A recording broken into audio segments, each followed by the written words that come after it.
আগের দিন ভুলে যান 2024-এর বিপ্লবকে ধারণ করে ভারতীয় যে আগ্রাসন, এই আগ্রাসনের বিরুদ্ধে তাদের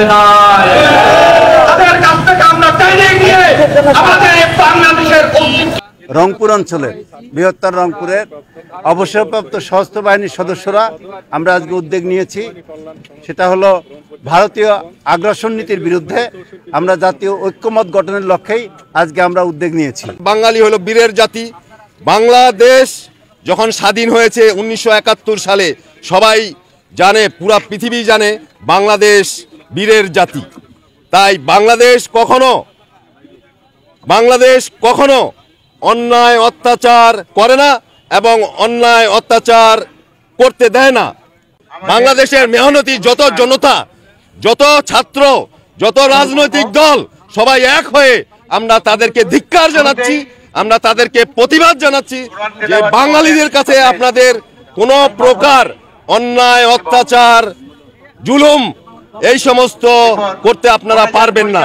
কিন্তু বাংলাদেশের বাঙালিদেরকে কখনো জুজুবুড়ির ভয় দেখাতে পারবেন না। দেশের সংখ্যা লঘুদেরও উস্কানি দিয়ে সাম্প্রদায়িক দাঙ্গা তৈরির পায়তারা করা হচ্ছে। তারা আমাদের দেশকে বিশ্বের দরবারে হেয় প্রতিপন্ন করার বয়ান তৈরি করেছে, যা অত্যন্ত উদ্বেগজনক। জুলাই আগস্ট বিপ্লবের পর সদ্য স্বৈরাচার মুক্ত বাংলাদেশের রাষ্ট্র মেরামত কাজকে দীর্ঘায়িত ও ক্রমান্বয়ে অসম্ভব করে তোলাই এই আগ্রাসনের মূল লক্ষ্য বলে ধারণা করা হচ্ছে। সে দাঁড়ানোর জন্য যখন প্রয়োজন হবে আমাদেরকে, আমরা প্রস্তুত। এটাই, এই বার্তাটা দেয়াই হচ্ছে আমাদের মূল কাজ। এবং আমরা প্রস্তুত, শুধু আমরা এককভাবে নই, এখানে দল মত নির্বিশেষে সকল ছাত্র জনতা আমাদের সাথে একত্রিত হয়েছেন। প্রায় 15,500 অবসরপ্রাপ্ত সৈনিক রয়েছে আমাদের।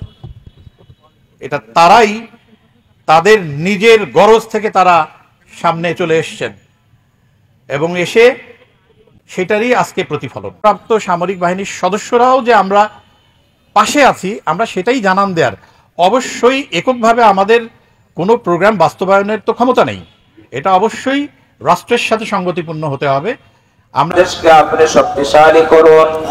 বাংলাদেশের বিরুদ্ধে যারা ষড়যন্ত্র করতেছে, আল্লাহ তাদেরকে আপনি নিশ্চিত